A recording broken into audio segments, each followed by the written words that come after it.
Em um cenário onde a frieza dos algoritmos ameaça tornar obsoleta a intuição humana, do número à narrativa, a busca pelo valor, convida o ouvinte a acompanhar a jornada de Arthur, um analista financeiro de elite que vê suas certezas desmoronarem diante de Athena, uma inteligência artificial capaz de precificar impérios em segundos. Confrontado com o desafio de avaliar a tradicional Almeida Têxtil, Arthur descobre que, para sobreviver à revolução tecnológica, não basta mais dominar a matemática do lucro. É preciso entrar em contato com as histórias invisíveis que sustentam os negócios, provando que o verdadeiro valor de uma empresa não reside na exatidão de seus cálculos, mas na força impalpável de sua narrativa humana. Fique conectado, ouça agora o capítulo 1 da novela Do Número à Narrativa, a Busca pelo Valor. Capítulo 1 O Arquiteto dos Números. Eram 2 da manhã de uma terça-feira e Arthur estava em seu santuário. O escritório, no 28º andar, era um cubo de vidro e silêncio, suspenso sobre a cidade adormecida. Lá embaixo, as luzes de São Paulo haviam se rendido a uma névoa fina, mas aqui em cima, o ar era asséptico, rarefeito, iluminado apenas pelo brilho frio de 6 monitores. No centro dessa constelação, Arthur reinava. Ele era, em sua essência, um arquiteto.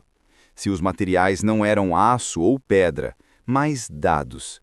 Sua catedral era a planilha.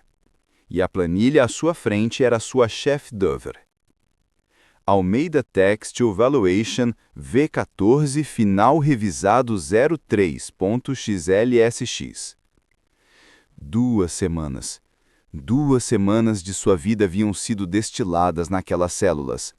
Era um modelo de fluxo de caixa descontado, DCF, tão complexo, tão intrincadamente interligado, que parecia vivo. As projeções de receita se desdobravam por 10 anos, cada uma atrelada a drivers macroeconômicos, elasticidade de preço do algodão e ciclos de capex de maquinário alemão. O WACC, o custo médio ponderado de capital, era uma tapeçaria tecida com betas desalavancados de 20 empresas comparáveis globais e um prêmio de risco país que ele ajustava diariamente. Para Arthur, isso era a verdade. O resto era ruído. Seu trabalho, como ele o via, era 90% cálculo e 10% comunicação. Sua função era encontrar o número exato, objetivo, defensável, extraído da desordem caótica do mundo real. A parte da comunicação era simplesmente o ato de apresentar esse número, envolto em 100 slides de apêndices metodológicos para provar sua exatidão. Ele tomou um gole de café. Estava frio e amargo, o combustível oficial da certeza. Ele estava no seu elemento, polindo os 90%. A porta de vidro do seu escritório deslizou, quebrando a hipnose. Clara entrou, e o silêncio do escritório pareceu recuar diante dela. Ela era a sócia sênior, uma mulher que se movia com uma calma que Arthur frequentemente confundia com falta de rigor.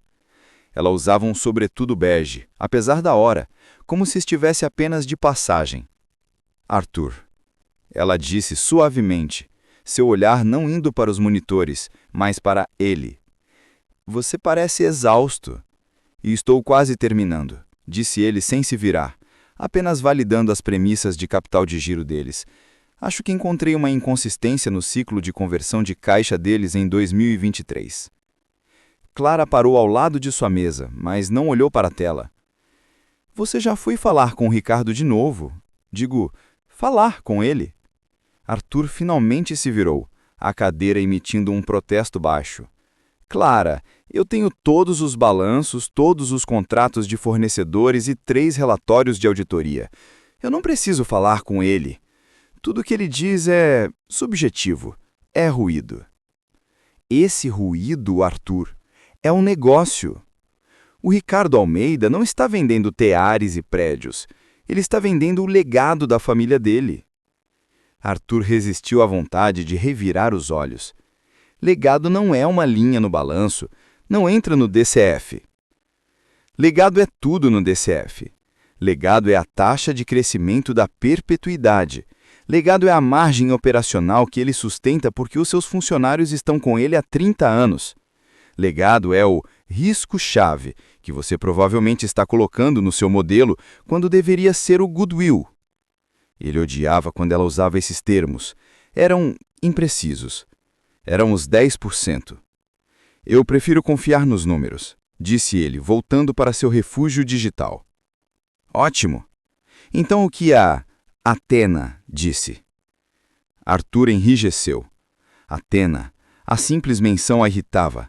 Athena era a plataforma de inteligência artificial que a firma havia licenciado por uma quantia obscena.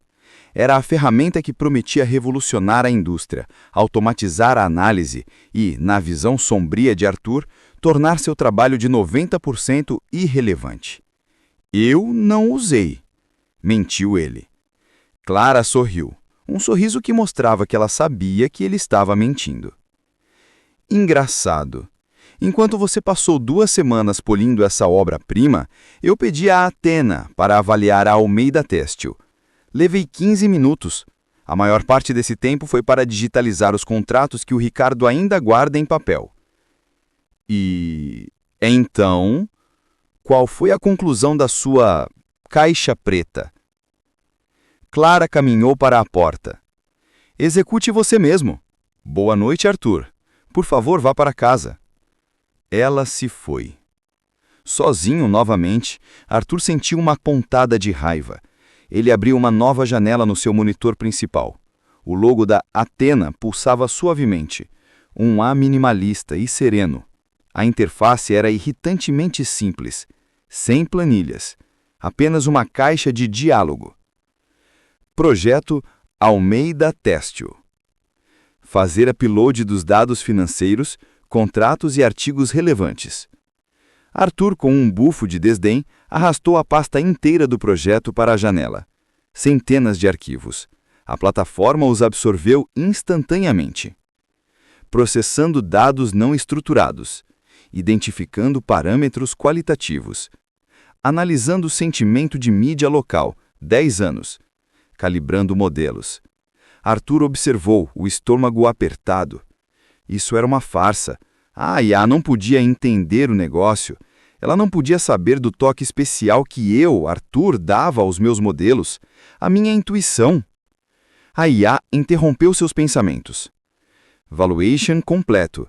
Valor empresarial estimado, DCF e múltiplos ponderados, 148 milhões. Arthur olhou fixamente para o número. 148 milhões. Ele sentiu um arrepio. Ele se virou para sua própria planilha, seu santuário. Seus dedos voaram pelo teclado, verificando suas próprias premissas. Ele passou a hora seguinte em um frenesi de foco absoluto. Ele ajustou a taxa de imposto marginal, recalibrou o beta, refez a projeção de CAPEX do ano 7. Ele estava suando. Às 4h07 da manhã, ele apertou F9 pela última vez. A planilha recalculou, as células piscaram e o número final se estabilizou na célula C42. 150 milhões. Um sorriso lento e triunfante se espalhou pelo rosto dele. Ele se recostou, exausto, mas vitorioso. 2 milhões. Ele sussurrou para o escritório vazio. Ele sabia. A IA era rápida, mas era burra. Ela não tinha a arte, ela não viu a nuance nos ciclos de reinvestimento que ele viu. Aqueles 2 milhões de diferença, esse era o valor dele. Essa era a prova de que seus 90% de trabalho braçal ainda eram uma arte que a máquina não podia replicar. Ele se sentiu seguro, ele se sentiu indispensável. Ele lembrou-se brevemente de sua única reunião com Ricardo Almeida na semana passada. O homem, na casa dos 70 anos, com mãos troncas de quem um dia operou as máquinas que agora possuía, havia falado por 1 hora sem parar. Ele falou sobre o cheiro do algodão cru, sobre a lealdade do seu primeiro gerente de turno, que se aposentou após 45 anos, sobre como ele conhecia o nome de cada um dos seus 300 funcionários. Arthur, na época, havia classificado tudo aquilo como ruído subjetivo, apego emocional do fundador. Ele estava apenas esperando o homem parar de falar para que pudesse perguntar sobre os planos de aposentadoria e o cronograma de sucessão. Agora, sentindo-se validado pelo seu número superior, Arthur abriu o PowerPoint. Ele começou a construir sua apresentação. Slide 1. Metodologia. Slide 2. Análise de comparáveis. Slide 3. Detalhamento WACC.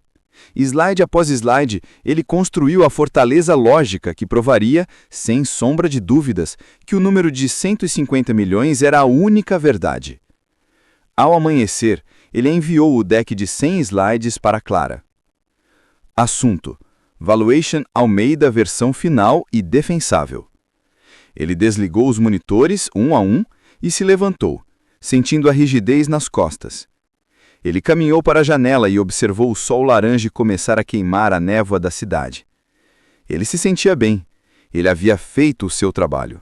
O número estava certo. Ele pegou seu telefone para ir para casa. Um novo e-mail havia chegado. Era de Clara. Ele abriu. A resposta dela tinha apenas uma linha.